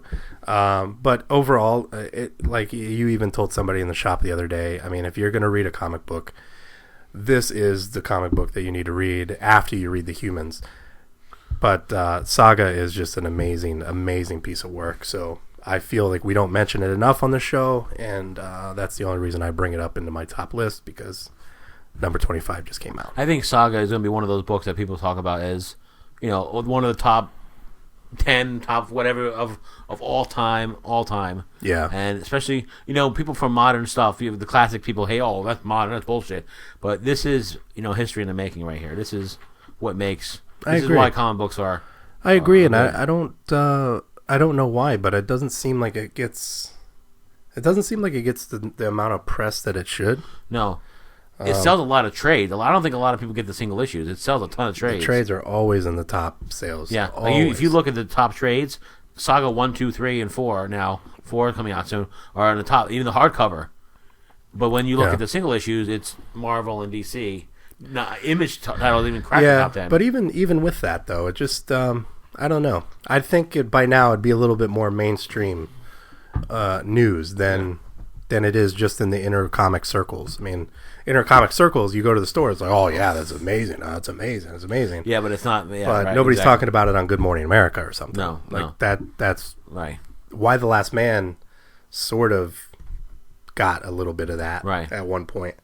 So I'm just curious of why it's taken so long for Saga to catch on more mainstream. But either way, it doesn't matter because it's amazing. Excuse me. Oh boy. Oh, gee, I don't even. I'm waiting for your head to explode or something. From that. I held it, Okay. but I made I don't know. That was the gayest sound I ever heard you say. That I was heard you do some gay sounds. I was doing my impression of this alien from page 3 of Saga. Very good. Right on. I think that's what he would sound like in real life. Well, that Prince you were talking about, he is like one of the most dynamic characters. Like, because you really, every episode has something with him, and he's just a really cool character. And he has some controversy, obviously. Saga either was 11 or 12. They had some controversy with him, what he shows on his screen, and I think it's just a well thought out, well written book. So it is very much so. So if you're still on the bubble thinking about it, don't think about it anymore and just give it a shot. I actually can't wait till the thing's over. And that usually I'm sad by that, but I'm gonna be excited when this thing's over and I can read it from start to finish in one sitting. Yeah, you get a different sense of it then. That I can't wait for. So, and I'm sure I'll pick up a lot of things that I might have missed. Did they say how long it's gonna last, or? No, I think they did, but I don't remember exactly. Well, that's gonna be, it's gonna go down as one of the best. My last book of the day is, well, I love the number 1, so number 2 came out. Star Wars number 2, Marvel book, in name only. Jason Aaron, my boy, writer John Cassidy is on the arts, and let me tell you something. This book, I thought number 1 was awesome. Number 2 was just as great. Darth Vader all over this motherfucker. No letdown, eh? Oh, no letdown for me. All right. Darth Vader talking shit to Luke.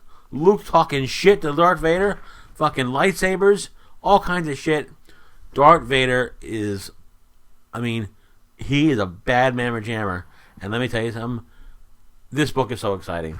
Like, this is the year of Star Wars. The year of Star Wars. We have the Darth Vader book coming out next week. Awesome. Mark Wade really will be that doing quick Princess already? Leia this week coming up. Mark Wade is doing a Princess Leia book. Outstanding. Awesome. Is it? They might be the only Marvel books I read because Star Wars is back, baby. Back. I'm out. Good to hear, because I have not caught up on it, but I'm glad that it has not let down from issue Not at 1, all. because that was issue 1 was pretty fantastic, spectacular. Yeah, I mean, this picked right up. They're in the the Walker, and just the dynamic between Han and C-3PO, and just all of them. I love it. Even That's good. R2, it's just great. In fact, issue number 1 was so good, I am actually tempted to buy all 70,000 covers that they released just to have that many copies of it, because It's I loved it. a lot of them are hard to find. It's a shame, but I've seen most of them. oh, you have? Okay. Yeah. They're just Expensive. 15, 20, 25, 35. It was a joke that I'm not really going to buy all Oh, okay. covers. Oh, you were just saying. I'm just saying I would, Okay. just to have that many copies of that book, because that was so good. So it's good to hear that number 2 is just as good, Yes. if not better. Excellent. It's excellent. Everything's going to be better with more Vader. That should be our second motto. You can't have any.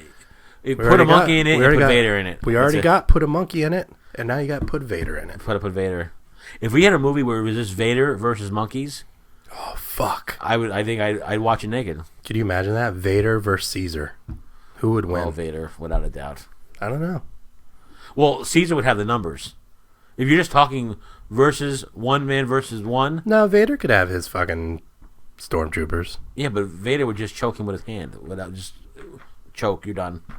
Yeah, I don't think so. I think Caesar would take that shit. Maybe animals can't be mind controlled just like. Aha. That was what was going to be Humans. my fucking kill card right there. Yeah, So I thanks. see your point. Thanks. I see your point. Because, You're welcome. yeah, what if he can't control the Yeah. minds of animals? Then Vader's getting a fucking monkey dick right through one of his fucking eyelids. Oh, but one really cool scene real quick in this book is Caesar's going to fucking fuck the whatever last piece of fucking Anakin's left. there was this one scene in Oh, the this book. is your actual ear? Well, here you go. Fucking take this fucking monkey dick, Anakin. There's a scene where there's a big explosion and Vader's helmet comes off, and one of the stormtroopers sees his face. He's like, "Oh, I'm sorry, Lord Vader, I didn't even see it." He goes, "I won't look." He goes, "No, you won't." And he goes like this, and he twists his neck with the force. Fucking awesome, awesome. That's nice. If I had that power, I would so be a Sith. I'm sorry. Just to be able to fuck with people like that. Jedi, why? Just to be able to fuck with people like Yeah, that? yeah. To Hey. kill them? Would you look the wrong way? They fly right in the air. So your idea of murder is fucking with people? Not good people. He was a stormtrooper. You know, I really want to fuck with these people. Let's murder the whole fucking lot of them. You make it sound so horrible. Show them. Hey, that's coming from... I just told you I want to hold skin fights in the backyard. But like, go up to someone like this and just go with your hand and make a motion, and the guy starts punching himself in the face. That's great, That would be great. right? Make him walk into a wall or Yeah, something. yeah. Someone drinks hot coffee, like you go, and it spills all over himself. Oh my god. I'm thinking of the possibilities. Say, of oh, this now you're on my team now, right? Yeah, Now yeah. your team, Sorry, Luke, but yeah. Pussy. save your fucking Jedi mumbo jumbo for somebody else. yeah, yeah. I want to spill coffee on people. Yeah, I just made this girl's tits pop out of her dress 4 times. You're gonna tell me you're better?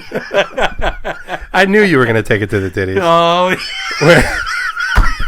Were they 90-year-old titties? no. But it's doesn't. What was your last book of the week? Hit all me right. strong, baby. I got one more. It was interesting. It was a bubble one for me. Okay. It was one of those my one issue and done, or Right. I keep it.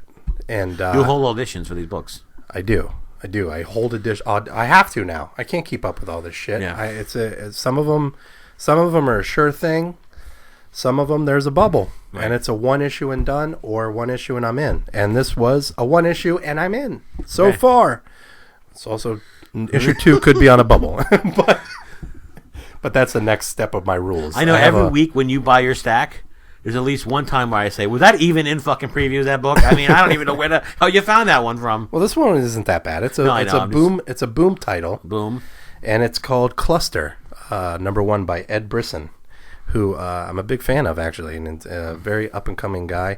I liked all his previous work, so I figured, what the hell, why not try this? Okay. Even though it didn't sound as original as something maybe that I thought I would be into, but nonetheless, still fucking cool as shit. It is a point in the distant future where we have discovered life on other planets, and we are now involved in this war with these beings who are destroying our outposts and stuff that we have throughout the planet or throughout the universe. And the government here of our world has in order to enlist more people for the fight, gives criminals the opportunity to serve in the war rather than serve prison. So we meet a group of prisoners who happen to be female prisoners, so I guess it's like a female prison, which is, again, like I said, it's very hot, popular topic lately. Sure. You're hitting all the buzz points, right? But anyways, it was interesting. They get sent away to this to guard this one tower, and hell breaks loose, and they get stranded, and like that's where the book will pick up from now on. But what makes it interesting is that all the prisoners are implanted with this thing they call the punch. And if they're ever away from the prison, they have 24 hours to get back to the prison. Otherwise, this implant, is sort of like a Suicide Squad type thing. Right. But it shuts down their system and eventually kills them. So now they're stranded, and so they can't get back to the prison. Nobody's going to send backup for them because the aliens have already taken the tower down. So as far as the army's concerned, they don't give a shit. That's a loss. So they're certainly not coming back for a bunch of fucking prisoners. So it's up to them to get back to the fucking prison somehow if they want to all survive. So actually, it was, like I said, it was very interesting, and then it has a lot of things too. Where like the girl, the main character of this book, her father's like a high up politician guy who could have got her out easily, but she didn't want it. So you're kind of wondering, why would she go through all this shit? It looked like she got arrested anyways for like driving under the influence, and maybe she killed somebody in the accident she was in. So maybe this is like her penance or something. Right. One of the other girls is in for shoplifting. Right. So it's really sort of I don't know, sort of a RoboCop feel to it, kind of like that. Right. That sort of dystopian future type deal. Cool book though, so I'm gonna see how it goes. But it was interesting enough for me to stick around for #2. So Cluster #1 from Boom. I'm in. Excellent. I want to do a quick shout out before we go. Spawn 250 came out this week. One Image's longest on the title, and actually the longest independent title ever to go in comic history. So shout out to them. 251 is going to be a new arc, a new creative team. Al Simmons is back, and they're going to have another Spawn Resurrected #1 coming out. So Image will have 2 Spawn books coming out. I'm very excited. That was one of the first books I bought in the 90s with Spawn. So there you go. Dust off your Spawn shit and try to sell it. You might actually get $2 instead of $1 now. Yeah, there was a deal now. Midtown Comics is selling the 250 books for $179. I'm like, you motherfucker. Yeah, so that's a shame. Spawn #1s aren't worth shit. Thank you very much. Well, if you're going to shout out, I want to shout out. Yeah, shout out. Shout out to Ghost Fleet. Yes, you talk about this book a lot. That's because Donny Cates, my boy. Right. And his book is a badass fucking book.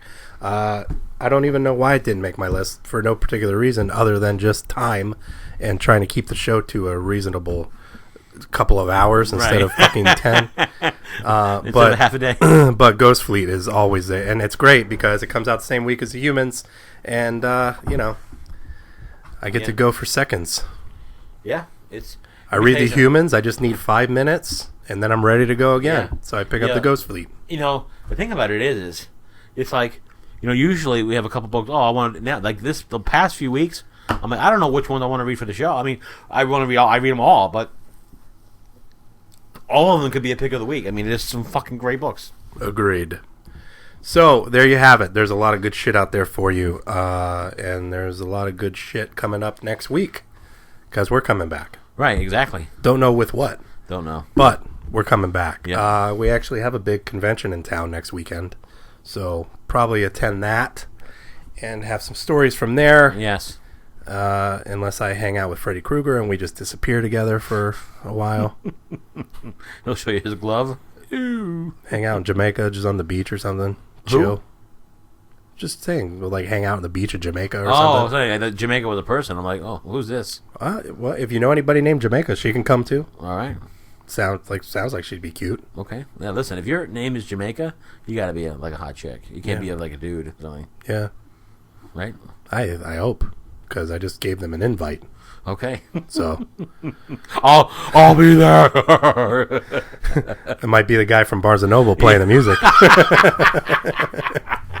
Hello. I'm Jamaica. Yeah, Jamaica, you crazy? Oh. But listen, did you know that last week was the Super Bowl? Did you know this? Yeah, I remember that. Yeah. Well, I didn't realize it. I thought it was just a game they played around Katy Perry's halftime show.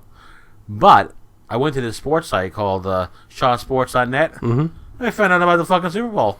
Yeah. Why those rat bastards didn't give it the beast mode. Anyway, if you love sports and you want to read some hard-hitting stuff about it, good news, good writing, good, even a podcast about it, you check out shawsports.net. Those guys down there, friends of ours, they have a link to our show. They have a link to all their wonderful stuff there. You want to hear about sports, what the horseshit Saints are doing, whatever's going on, what they're going to do next year besides lose. Look at that website, shawsports.net. When you're done with looking at them, click on the link, come on over here, listen to what people are raving about, and that's Vito D and the pull list. Where can we find the pull list, Los? That's Vito D getting his ass handed to him on the pull list. Yeah. 77 episodes of our show we did before this one. 76 where Vito is the king, and the 70. I got the shit hand. I got my ass handed to me last. Tides are changing. Yeah. And by the way, we forgot to mention earlier, The Walking Dead's back today. Yes. So I don't care. You don't care? I don't care. You purposely ignored it? Yeah. You're that done, huh? Listen, Better Call Saul was on too. Oh. Are you serious? You're gonna watch Better Call Saul? I'm gonna tape it. You gotta be fucking kidding me. Yeah. You didn't even watch Breaking Bad. And after months and months of me telling you to watch Breaking Bad for the show, catch up so we could talk about the final, you still didn't watch it. But you're gonna watch this fucking horse garbage, Better Call Saul? I just want to see the first episode. You gotta be shitting me. You're the problem. You're the fucking problem. I am the problem. You're the problem while shit shows like this exist. Okay. Because all you bandwagon fucks jump on where you should be going to www.littlefurrymonster.com. That's where you should be spending your fucking time. Not on AMC watching Better Call Saul. That's a bunch of bullshit. We have bullshit, but it's entertaining. Yeah, we have good bullshit. Better call Vito D, because let me tell you something right now. Our show is where it's at. Come and listen to some good reviews, comic book reviews, and just wonderful news. And obviously, I'm here. So yeah, there you go. Like I said, www.littlefurrymonster.com. That's our website. From there, you can stream the show directly. You can download it to your little hard drive and play it wherever the hell you go. Or you could use any podcasting software that you might use. iTunes, Stitcher, Beyond Pod. We're even on TuneIn Radio. And finally, after months and months and months of blowing smoke out of every one of your up every one of your asses. Out. What are you doing? I don't know. Weird things go on in my backyard. Oh, yeah, your backyard. Ass and skin fights. I don't know what's going on. Remember, that's where I went to fucking Coachella once, too. Yeah, I know. Yeah. I'm not going out in that backyard. A lot of weird shit happens in my backyard. Listen, now when you say, hey, Vito, you want to go out back? No. I'll stay in the living room. Thank you very much. But anyways, after months and months of me blowing smoke up everyone's asses, we are finally on YouTube. So you can also find our shows on YouTube. Granted, they might not be that exciting because you're staring at a logo while you listen to the show, but guess what? What's the difference? Yeah. It's just an easier way to find it. Some people don't even know what a fucking podcast is. Can you believe it? Those people have said, holy shit, you're on YouTube? I know what those are. Yeah. Those are fucking videos. Where I watch those cat videos. Yeah. I know what YouTube screaming is. Goats. Yeah. I know where it is. We're on there. So search for Little Furry Monster. Subscribe to us.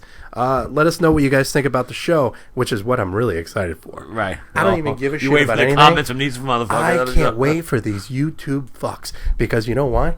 They're a bunch of son of a bitches. Oh, they yeah. really are. The YouTube fucks are like... They go Probably. for the fucking jugular. Oh, too. yeah. And They go for the jugular. I can't fucking wait, because I tell you what, we could just get comments on YouTube that could create our next episode. Yes. Because we could just spend the entire episode talking about the comments that we got on the last episode. I'm an asshole. I'm an asshole. Obi-Wan 69. You're going to see what an asshole does now. Fuck yeah, moviepoopshoot.com, that bitch. So really, I can't wait. So whoever's going to be the first one to call us fucktards, Yeah. I love you. I really honestly do. I'm talking to you, Chewbacca these nuts. You're gonna make 77. you're gonna make my fucking day. Really are. So We're calling out people that didn't even do shit yet. So head over to the YouTube. Make sure you subscribe to that channel. We want people to leave comments. Share it with all your friends, and of course, do the same with the Facebook and the Twitter. Yeah. Every person helps us get the word out, Yep. folks. And I'm just trying to save you some fucking money, so you don't buy some shitty movie like Throne of Atlantis. Instead, spend that money on the great comic books that we tell you about. Yes. And the great music that we talked about. Oh, yes. So, speaking of which, reminder, let me know what you guys think about the Spotify playlist. Yeah. I really think I want to do that. And it could just be fun for me, and nobody could give a shit. I don't know. So, I really want to know if Can you you guys put think it's a Roar good on idea. there for me? What's that? Roar Roar? from Katy Perry. I will do a Vito D playlist. Oh, How about now that? we're fucking talking. You can be involved. a million, Listen, it doesn't... a million downloads the first week. Every playlist will have its own theme and its own title. So, you can have your very own playlist. I'll have the most diverse playlist on there. I'll have Backstreet Boys and then like Metallica. The only thing I ask is that you actually do the playlist. If you I'll do want, it. if you want me to do the playlist for you, I wouldn't dare give you the reins of that fucking chariot. Well, there you go.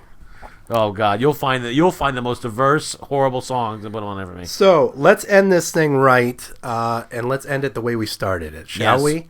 Let's all fall in love once again with Jake and Hannah. I'll play a little bit more of their Sia cover, and it's funny because you don't have to worry about. There's no Shia LaDouche in this version. Yes. So everybody should enjoy it. So enjoy Jake and Hannah, and remember, at Jake and Hannah Music on Twitter, and you can get all their information from that. EP, Sing For Me, also available now. So check them out. Enjoy Elastic Heart, cover of Sia's song by Jake and Hannah, I'm in Love. I'm Vito D. Well, another one bites the dust. Why can I not conquer love? And I might have thought that we were one. Wanted to fight this war without weapons. And I wanted it bad. But there were so many red flags. Now another one bites the dust. Yeah, let's be clear, I trust no one. You did not break me. I'm still fighting for peace. Well, I've got thick skin and an elastic heart, but your blade might be too sharp. I'm like a rubber band until you pull too hard. Yeah, I may stop and I move fast, but you won't see me fall apart. 'Cause I've got an elastic heart.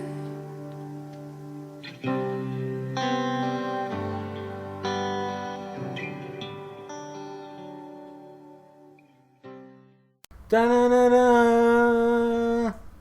Da-na-na-na-na-na-na. Joaquin. Little furry monster.